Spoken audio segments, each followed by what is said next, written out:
The sting came not from the insult itself but from the silence that followed it. "She doesn't run anything, let her eat with the staff." The words cut across the hall, smooth and deliberate, loud enough for the entire table to hear. They came from Serena, my brother Daniel's new wife, spoken like an afterthought but meant to brand me permanently. I sat there frozen, not because I was shocked but because the reaction around me told a deeper story.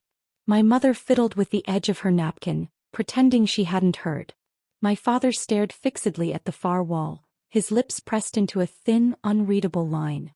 And Daniel, my own brother, the man I had come to support on his wedding day, didn't utter a word. He looked at me once, then away, sealing the betrayal with silence. To them, I wasn't a sister, not even a partner. I was background noise, the woman who once fetched coffee during board meetings, tolerated for the sake of appearances. They didn't see the strategist who had kept their empire alive, or the architect of the very deal their futures rested on. I smiled then, cold and deliberate, the kind of smile that hides fire behind ice. My hand slipped into my clutch, fingers steady as I pulled out my phone. 3 words left my lips like a blade cutting silk. Cancel the contract. The empire they had polished to perfection crumbled in that instant. Serena's laughter died in her throat. Daniel's glass slipped in his hand.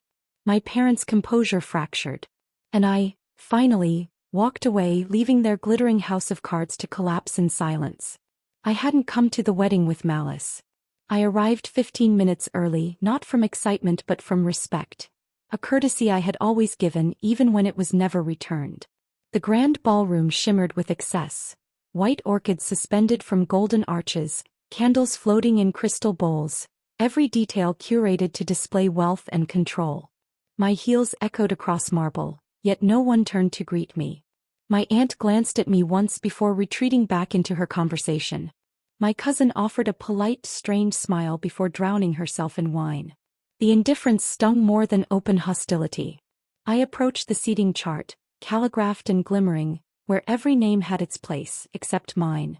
Daniel and Serena were front and center, my parents just behind, friends and neighbors sprinkled around them in neat, visible tiers of belonging. I searched again, forcing my face into neutrality, but my name was missing. A wedding planner, clipboard clutched tight, approached with a too bright smile.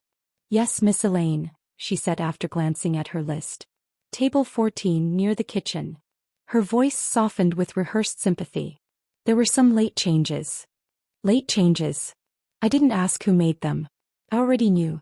Table 14 sat in the shadows by the swinging kitchen doors. The linen was creased, the silverware mismatched. The air was heavy with garlic and roasted lamb, servers bustling in and out. 2 staff members, embarrassed, vacated the table when I arrived.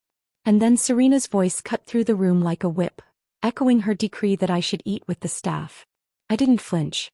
I smiled. The kind of smile born from years of learning that silence could wound sharper than words. Daniel's eyes met mine for one fraction of a second before sliding away. That single glance told me everything. This wasn't an oversight. It was deliberate. They wanted me hidden, humiliated, erased. I was a liability, not a sister. An unwanted shadow cast over their perfect image. Heat threatened to rise behind my eyes, but I didn't let it surface. I would not give them that satisfaction. Instead, I reached again for my phone. My fingers didn't tremble. My voice didn't waver. "Cancel the contract," I said into the receiver, clear and final. The room didn't yet understand, but they would.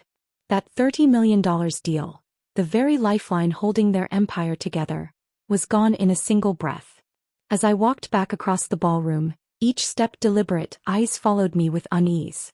Daniel opened his mouth but no words emerged. My mother reached out half-heartedly as though remembering too late she should have stopped me. My father's jaw tightened, pride clashing with fear. Serena stood frozen, her champagne glass quivering. They didn't yet know I'd cut the cord holding them upright. But they would. Because I was not just Elaine, the sister they kept at the edges of family photos. I was the strategist they'd dismissed, the fixer they'd relied on without acknowledgement. And tonight I had just claimed the power they never believed I held. I walked out of that ballroom without looking back. Let them eat cake, let them toast false victories. I had taken the foundation with me. As the night air hit my face, I felt no tears, no trembling, only a strange clarity. The insult, the silence, the betrayal, It had all been predictable. This family had written me off long before Serena's calculated cruelty. When I was a child, I was labeled the quiet one. Not because I lacked words, but because my words carried no weight. Daniel, 2 years older, was the golden boy, the child who drew attention like light bending toward him. My victories, though plentiful, were invisible. Straight A's, science fairs, debate team trophies, all of it tucked in boxes under my bed. My parents never came to a single award ceremony. Daniel once scored a C+, and my mother immediately hired a tutor. I remember begging for help with college applications only for my father to wave me off with a dismissive, "You'll figure it out, you always do." Meanwhile, Daniel had counselors, editors, and coaches polishing his every step. When our father founded Titan Industries, Daniel was given a title and a desk from the start. I was in college, juggling jobs, offering to help with operations and strategy. They never called, until the company nearly collapsed after our father's death. Then, desperate, Daniel turned to me. I saved Titan in silence. I restructured, consolidated, rewrote financial models. The company stabilized. Daniel appeared on television proclaiming, "We adapted." I made the hard decisions. My name was never mentioned. At home, nothing changed. When Daniel stumbled, I was blamed. When he triumphed, he was celebrated. I was always the fallback, the invisible scaffold holding everything in place, unseen and unacknowledged. Thanksgiving. I'll never forget it. Daniel drove drunk one night, crashing into a neighbor's fence. My mother cried, my father raged, and somehow both turned to me. How could you let this happen? I was 3 hours away at college. It didn't matter. I was the cleaner, the fixer, the one expected to shoulder guilt and disappear once the mess was gone. Even at family dinners, the cycle never broke. Daniel arrived late, retold half-truths, made the same shallow jokes, and was rewarded with laughter. The one time I dared bring up an idea, a non-profit incubator I dreamed of, my mother changed the subject, my father passed the salt, and Daniel mocked me about my old car until everyone laughed. That was the day I stopped expecting recognition. Some tables aren't meant for you, you're expected to serve, not sit. Still, I worked quietly, hoping actions might one day speak for themselves. They never did. When our fathers will named Daniel CEO without hesitation, I wasn't shocked. I wasn't even offered an interim role. I was told continuity matters. Translation: Daniel's face sold better than mine. Months earlier, Titan had been weeks from collapse. Daniel begged for help. I saved payroll, convinced investors, built credibility. The money came. Titan survived. Daniel smiled from magazine covers. I returned to my nameless office. That's when I realized silence wasn't loyalty, it was permission. And I had been granting it all my life. After my father's death, Titan's fate should have forced clarity. I thought grief might open their eyes, that they might finally acknowledge who had kept the company alive when Daniel faltered.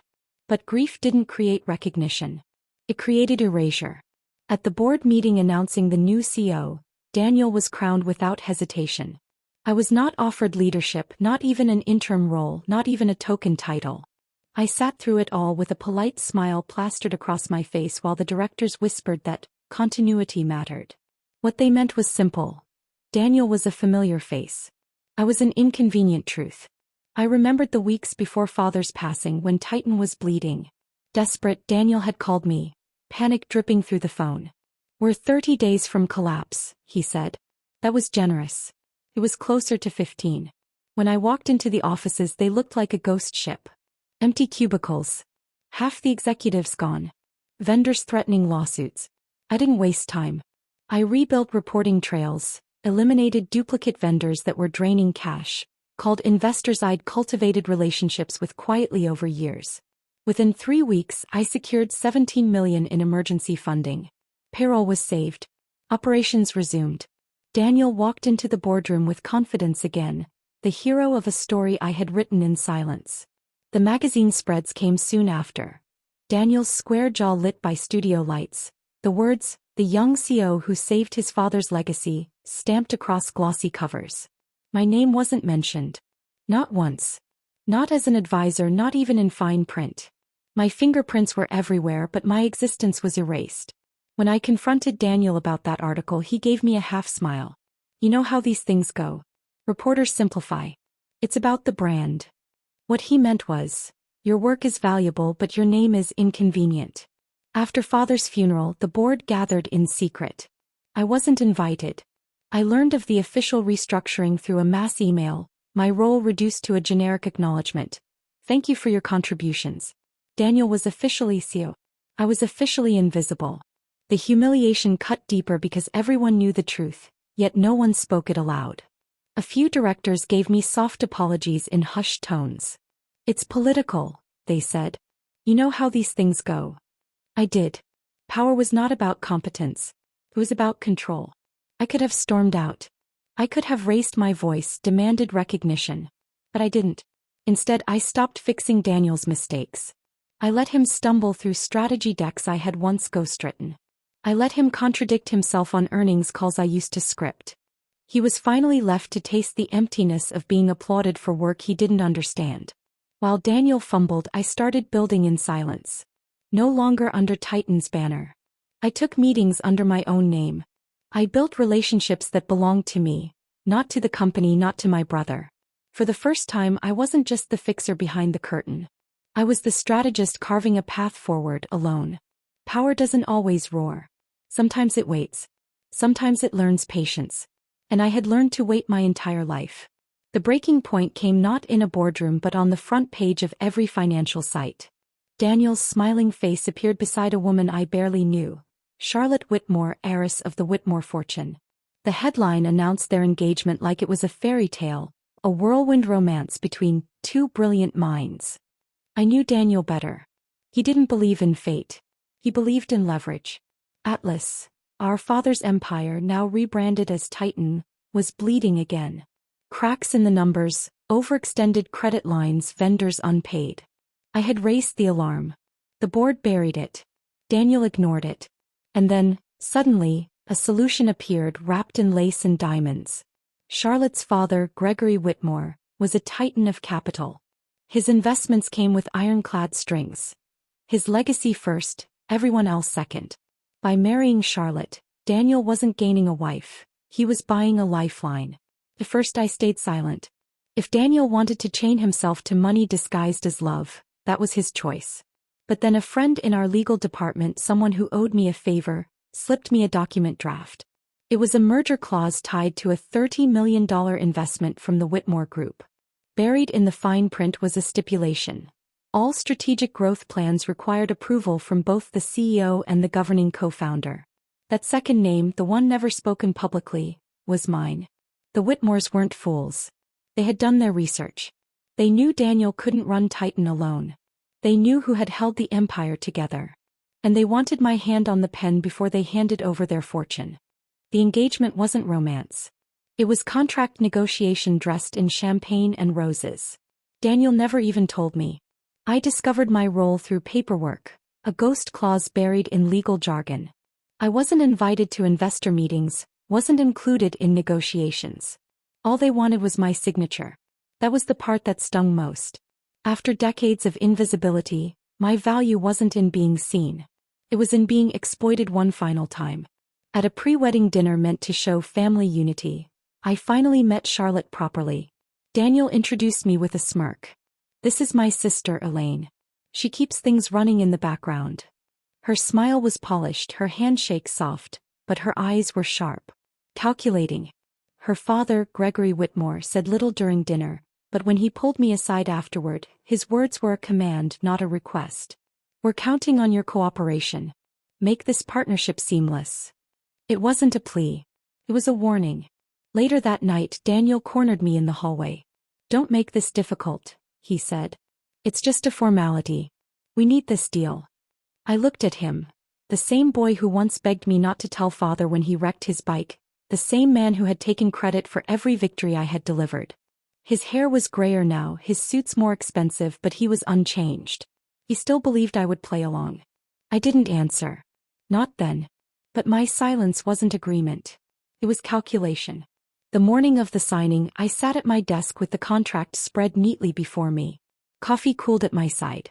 My initials glinted from a nameplate that symbolized nothing. No official title, no recognition, just a shadow acknowledgement of the work I had always done. All I had to do was sign. One stroke of a pen and Titan would secure the Whitmore deal. Daniel would parade as the savior once again. My silence would be mistaken for consent again. Then my inbox chimed. A forwarded email. At first I thought it was a scheduling reminder until I saw the thread beneath it. Charlotte had accidentally copied me into a message meant for Daniel. Once she signs, we're done babysitting her. She'll be irrelevant. The words blurred before me. I read them twice, 3 times, hoping they would change. They didn't. They were sharp, smug, surgical. My breath caught, my vision tunneled. I had never expected gratitude. But cruelty? That was something else. For years I had convinced myself being used was better than being discarded. But here it was in plain text. I had always been disposable. For a moment my hands trembled. Then they stilled. My spine straightened. And I laughed, not with humor but with recognition. They thought they'd trapped me. That my role was to sign and vanish. What they didn't realize was that they'd given me the fuse and pointed me toward the match. The contract sat untouched. And for the first time in years I felt free. I closed the folder slowly, as if sealing away every betrayal I had endured. 4 years I had been their invisible scaffolding, expected to hold the weight of an empire without acknowledgement. But Charlotte's careless words stripped the illusion bare. Irrelevant. That was the role they'd chosen for me. I forwarded the email to my private attorney with a single instruction. Hold everything. No explanations, no apologies. Then I stood, smoothed my blazer and walked away from the desk, leaving the untouched pen behind. Somewhere across the city, Daniel was likely refreshing his inbox, expecting confirmation, expecting me to deliver as I always had. But I was done delivering. The truth settled over me like armor. I had been invisible only because I allowed them to believe it. They thought my silence was submission, but silence can also be preparation. They thought they were scripting my irrelevance, but they had no idea what I had been building all along. When you live your life unseen, you learn to use invisibility as a weapon. And I had sharpened mine to a blade. That morning I didn't feel like a victim. I didn't even feel betrayed anymore. I felt ready. Ready to let their empire crumble under the weight of its own arrogance.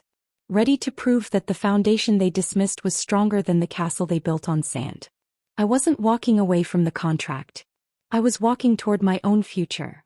One they couldn't touch and one they would never see coming. My empire hadn't begun with grand speeches or glossy boardrooms. It began in shadows with quiet moves no one noticed. While Daniel was chasing headlines, I was planting seeds. I formed a shell company, Harbor 12 Holdings, discreet, unremarkable, invisible. Through it I started investing in founders who reminded me of myself. Underestimated, overlooked, dismissed as unworthy by the larger world. The first meeting was in a diner near a train station. Maya and Luis had a prototype for fraud detection software that everyone else had laughed out of the room. Banks told them it was boring. I listened. I asked about their failures, their worst-case scenarios. Then I wrote a check under Harbor 12. 18 months later, their product was deployed in 3 mid-sized banks, quietly humming in the background of millions of transactions. They called me not a fund, not an institution, but me to say thank you. After that came Ruth, who transformed abandoned warehouses into community hubs. Then Ahmed, who built a payment rail for tradespeople so wages cleared the same day. Then Alondra, who designed a micro-lending system that didn't drown single mothers in fees. They didn't fit the slides investors loved to parade. They weren't glamorous. But they were resilient. And I backed them one by one. Every deal, every signature, every promise I kept wove into a lattice of strength. Invisible to the world but unbreakable. Daniel thought Titan was everything. He thought Whitmore money was salvation. But my roots ran deeper. And I was done being the scaffolding for someone else's empire. While Daniel flaunted his engagement in glossy magazines, my phone buzzed with calls from CEOs who knew my name. The name Daniel pretended didn't matter. One afternoon, as Titan's inboxes filled with congratulations, I received a quiet call from the founder of Northline Core. A fintech startup Daniel desperately wanted to tie into his expansion strategy. The founder's voice was hushed, cautious. Elaine, Titan's pushing for exclusivity. 12 months. It would strangle the community bank we've been helping. Before I answer, I wanted to check with you. I could hear the hum of his office behind him. A printer choking on labels, someone laughing about a broken chair. They trusted me more than they trusted the empire trying to buy them. Protect the community bank, I told him. If Titan wants speed, make them offer fair terms. Don't let them swallow the market. He agreed instantly. That was the difference between me and Daniel. He thought power came from headlines, from standing at the front of the room with cameras flashing. But real power came from contracts quietly signed in the margins. From trust. From credibility earned in silence. I didn't need to shout. My name was already inked into the foundation of companies he didn't even realize depended on me. While he toasted his future with champagne, I was stitching the drawstrings of his empire. He thought he was the puppeteer. He never realized he was the puppet. The night before the wedding, my family gathered for a dinner dressed up as intimacy. In truth, it was theater, a performance staged for the Whitmores. The restaurant had once been Father's favorite. Now it was a stage where every smile was rehearsed, every laugh hollow. My mother offered me a half embrace that ended before it began, her perfume suffocating, her pearls glinting in candlelight. She leaned across the table when the chatter dipped, her voice low, sharp. Don't ruin this for your brother. Not a plea. A command. Daniel arrived late, Charlotte on his arm like a trophy. The room erupted in applause as if his presence alone sanctified the evening. He told stories of his sacrifices, of building Titan brick by brick. As if I hadn't lived through the nights I kept it from collapsing. When he finally acknowledged me, it was with a smirk. Elaine has always been the quiet one, he said, tone sweet to outsiders but barbed with warning. Stay invisible. Sign the paper. Play your role. The table chuckled politely. I cut into my meal slowly, deliberately, my silence louder than any protest. They mistook it for weakness. But silence can be lethal. As Charlotte raised her glass, my mind replayed the email. Once she signs, she'll be irrelevant. They believed they had me cornered. They believed their performance was working. But the truth was set in stone. Tomorrow their empire would burn and I would be the one holding the match. The wedding dawned flawless. The sky a perfect canvas, the estate dressed in orchids and violins. To the guests it looked like a fairy tale. To me it was a stage for betrayal. I arrived on time, blending into the crowd. Ushers glanced at my invitation, exchanged the familiar look of dismissal, and directed me toward the back. When I reached my table I almost laughed. Tucked by the swinging kitchen doors, my chair wobbled on uneven flooring.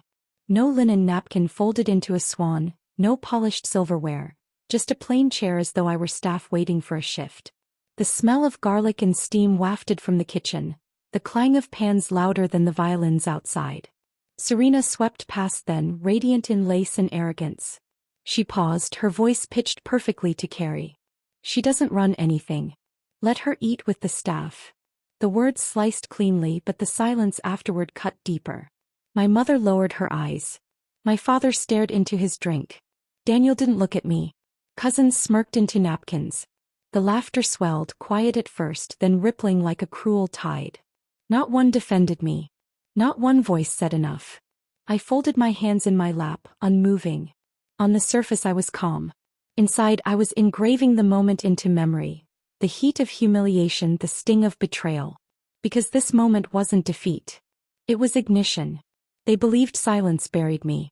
But silence can also bury them. The laughter around me was still cresting when I reached into my clutch. The weight of the phone felt like a verdict resting in my palm. Cool, inevitable. I didn't rush. Power doesn't sprint. It arrives exactly when it intends to. I opened a single contact and lifted the device to my ear while violins swelled and crystal flutes winked under chandeliers. Cancel the contract, I said low and even. 3 words. Final. Irrevocable. On the other end, the head of investments didn't ask why. He knew my voice, knew the authority stitched through it. Understood. I added just as calmly, we're not merging with Titan. Draft the terms under Harbor 12. Effective immediately. When I ended the call, nothing changed, at least not for a heartbeat. Waiters still glided, napkins still bloomed like white birds, Serena still sparkled at the head table. Then the ripples began. Daniel's phone buzzed. He glanced at the screen, frowned, then looked again. 3rd buzz. A 4th. His color drained. Serena leaned toward him, whispering questions sharpened into accusations. My mother's hand fluttered to her pearls. My father's jaw tightened, a storm gathering behind his eyes. Across the room, Gregory Whitmore's chair scraped the floor with a sound like a blade. Conversation snapped into silence. He stood, cuff links catching the light, gaze fixed on Daniel with glacial contempt. "I don't do business with amateurs," he said to the room, not bothering to lower his voice. "No toast. No blessing." A sentence, and then he turned and left, entourage trailing like a tide pulling back from shore. The musicians faltered. Guests shifted, murmurs spreading like smoke. I rose from my wobbling chair by the kitchen and walked past the stunned faces. Serena's smile collapsed, Daniel's mouth working without sound, my mother blinking as if the lights had grown too bright. They had tried to bury me in silence. Tonight, silence buried them. By morning, the whispers had metastasized into headlines.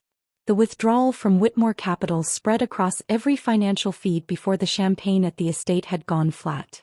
Titan merger evaporates. Wedding of the year ends in implosion. Clips of Daniel beaming beside Serena ran beside scarlet tickers plunging down the screen. When the opening bell rang, Titan didn't bleed. It free fell. 20% before lunch. Another 15 by the close. Vendors who once sent holiday baskets now sent demands. Partners paused deals. Lenders wanted guarantees Daniel no longer knew how to make. The board called an emergency meeting. Half the directors couldn't connect, their screens staying blank while Daniel pleaded to empty boxes. By evening my phone rang. Mother. Her voice carried that particular panic I'd heard only once, on the day father died. "Elaine," she whispered, breath catching, "why would you do this to your own family?" I let the question sit between us like fog. Then I answered slow enough to cut. "Because you let me sit by the kitchen." Silence. Not confusion, recognition. The kind that arrives with shame and comes too late to matter. I heard her inhale, then nothing. For the first time in our lives, my mother had no script. Daniel tried the next day. Cameras caught the sheen of sweat at his temples as he stood in front of a screen broadcasting Titan's collapse in real time. He spoke of resilience, of headwinds, of temporary setbacks. Reporters shouted over one another. About failed diligence, about leadership, about betrayal. His voice trembled. The footage looped for hours, then days, replaying a coronation turned public unmasking. I didn't gloat. Vengeance wasn't the point. Clarity was. They wanted the world to forget the scaffolding that held their edifice together. I removed the scaffolding. The structure revealed itself for what it had always been, hollow.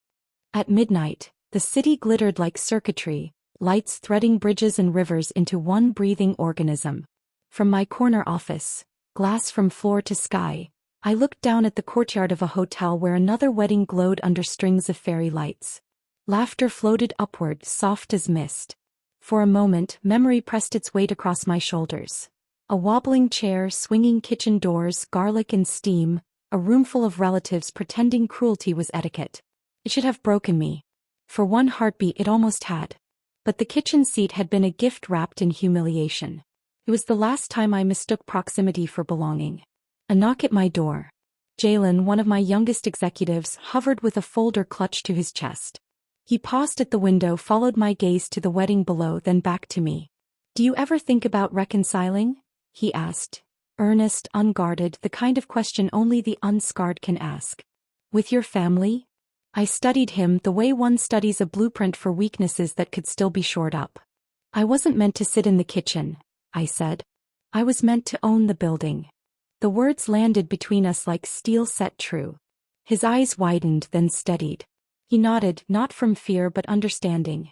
He would carry the sentence into rooms I would never enter, and it would protect him. Behind us, the office hummed with life. Phones ringing, term sheets crossing desks, futures being drafted in plain language and honest numbers. Harbor 12 wasn't a shadow anymore. It was a network of roots, a lattice spread under neighborhoods and ledgers and payrolls that cleared on time. Reconciliation? Perhaps with the version of myself that once begged for a seat. Some doors aren't exits, they're traps. I'd chosen a staircase and built the skyline instead.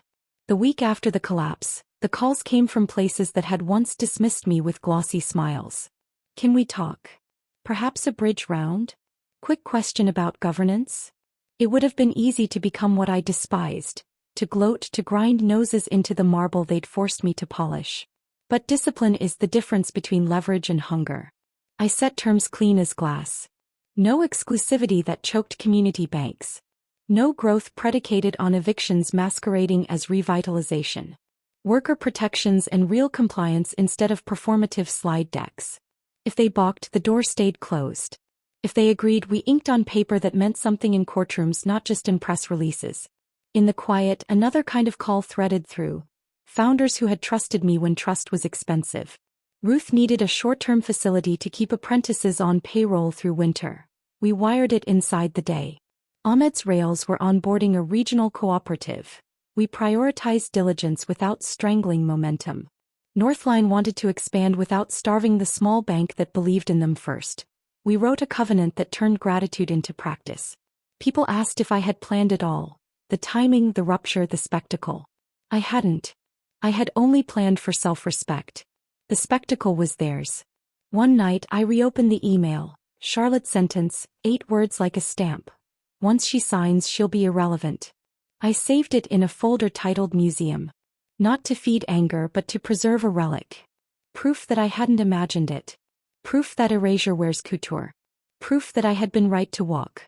Museums keep what must be remembered so we don't repeat it. My museum had one exhibit. It was enough. A week later, the board at Titan convulsed. 2 directors resigned in pre-written letters that might as well have been blank postcards. A third took time with family. Lawsuits formed like thunderstorms along the horizon. Shareholder actions, vendor disputes. A claim about misrepresentation that would have been avoided if anyone had listened when I still spoke in rooms that pretended not to hear. Daniel called once more. No cameras. No entourage. Just a voice dulled by sleeplessness and a pride he could no longer afford. Elaine, he said, help me fix it. There was a tremor there I recognized from childhood. The afternoon he shattered father's study lamp and begged me to take the blame. I already did, I said. Years ago. You called it invisible. Silence stretched, taut as wire. Then the soft sound of his breath. What do you want? The question was honest and for that reason dangerous. I could have listed demands. I could have asked for titles, percentages, apologies under letterhead thick as bark. I could have traded his contrition for my return. But I had outgrown the room where deals are made to portage pain from one generation to the next. I want Titan to stop hurting the people who keep it alive, I said. If you can't do that, let it end. He didn't argue. Perhaps he finally understood that a company is not a crown. It's a covenant. Break it often enough and it refuses to be worn. I set the phone down and turned toward the window. The city was a bright map of choices. Bridges, boulevards, lights stitched into constellations by the hands of people who would never be on magazine covers. Harbor 12's dashboards pulsed on the glass. Payments cleared, apprentices placed, fraud caught before it starved a weekend. I lifted a glass of water. Clear, cold, clean. Not a toast to victory but to vision. To the simple audacity of refusing the wrong seat and building the right house. The kitchen had never been my place. The skyline was. The world loves a downfall, especially when it's televised. Titan's implosion played on a loop across every news channel. Footage of Daniel's once confident smile, captured during the wedding, was now spliced against charts bleeding red and commentators dissecting failure like vultures over a carcass. For me, the noise was strangely quiet. I no longer had to scream to be heard. The world itself was echoing truths I had whispered for years. My inbox filled not with dismissals but with requests. Partnerships. Invitations. Founders who had been ignored by Daniel and his board sought me directly. To them I wasn't invisible. I was essential. Yet in the silence of my own thoughts I didn't feel triumphant. The collapse wasn't victory. It was inevitability. Titan had been built on arrogance and applause, not roots. All I had done was stop carrying its weight. At night, I revisited memories I once tried to bury. Sitting alone in my childhood bedroom with trophies stuffed under the bed. My father's dismissive wave when I asked for guidance. My mother's laughter at Daniel's mediocrity disguised as brilliance. Every small dismissal had been a thread woven into a tapestry of erasure. Now that tapestry was burning. And for the first time I felt the warmth of the fire instead of the sting of the smoke. I hadn't destroyed Titan. They had destroyed themselves. I had simply stepped aside and allowed the truth to finish what it had been building all along. The family clung to denial like a raft. My mother called again, her voice brittle, rehearsed. This is temporary, she insisted. Your brother is resilient. Titan has weathered worse. I listened without interruption. Every word was a performance, as if repeating the lie often enough would conjure it into truth. But her voice cracked when she whispered, "You're still family, Elaine. Don't you want to help us?" Once those words would have pierced me. Once I would have bent under the weight of obligation. But family without loyalty is only shared blood. And blood alone had never kept me warm. "I did help," I said evenly. "You just chose not to see it." She had no reply. Only silence, the same silence that had buried me for decades. Except now it wasn't my coffin, it was hers. Daniel never called again. Pride and shame had strangled him too tightly. Serena, I heard, retreated into polished social media posts, desperate to salvage her image. The Whitmores vanished altogether, erasing the engagement as if it had never happened. But I didn't follow their collapse with glee. Their downfall wasn't my crown. My crown was already built. In the trust of founders who texted me updates before signing contracts. In apprentices who paid their rent on time. In mothers who could replace a blown tire without falling into debt. Family had failed me. But community, unexpected, underestimated, had crowned me. The city became my witness. Skyscrapers reflected my ascent, their glass panes glittering like applause without sound. Harbor 12 wasn't a secret anymore. It was a force. We didn't host flashy launches or parades of press. Our victories were quiet. Payroll cleared for hundreds of workers. Eviction notices replaced with keys to renovated homes. Community banks thriving instead of suffocating under corporate greed. The metrics were human, not just financial. And for me, that was power, the kind Titan had never understood. One evening, I stood before my team in the office's atrium, sunlight pooling through high windows. They were young, hungry, unpolished. The opposite of Titan's boardroom of polished mannequins. They believed in me not because of my surname but because I had believed in them first. "You've heard the stories," I told them. "You've seen the headlines. But understand this. What we're building isn't revenge. It's resilience." Titan crumbled because it was built on ego. "We are building on truth." They nodded, some with tears they didn't bother to hide. They had been underestimated too. Dismissed as inexperienced, as outsiders. In me they saw proof that invisibility can be turned into armor, that silence can be rewritten into thunder. That night I walked home through the city streets. Billboards still flashed Titan's collapse. Reporters still speculated about Daniel's fate. None of it mattered anymore. My story wasn't theirs. My empire wasn't born of their ashes. It had been growing all along, like roots pushing through concrete until the cracks can no longer be ignored. Months passed. Titan was a husk, lawsuits circling like vultures. The family name, once gilded, now carried the stench of scandal. Yet I didn't celebrate. Instead, I visited Father's grave for the first time since the collapse. The cemetery was quiet, the air thick with the smell of cut grass and rain. I stood before the stone, tracing the carved letters of his name. "You never saw me," I whispered. "Not really. You saw Daniel, the son you wanted, and me only as the insurance when he faltered." My voice didn't tremble. There was no anger left, only truth. "I carried what you built. I saved it when it should have died. And when they erased me, I built my own." The wind moved softly through the trees, as if the world itself were acknowledging the confession. I didn't expect forgiveness. I didn't need it. As I left, I realized something. I had stopped waiting for validation long ago. Titan's downfall wasn't my justice. It was my liberation. I had walked out of their shadows, and in doing so I had discovered my own light. The past could stay buried with him. My future was already alive, pulsing in every contract signed under Harbor 12, every life changed quietly without spectacle. I walked away from the grave with a clarity sharper than grief. I was no longer the quiet one. I was the architect. The skyline at dusk glowed like a promise. From my tower office I looked out over the city I now helped shape.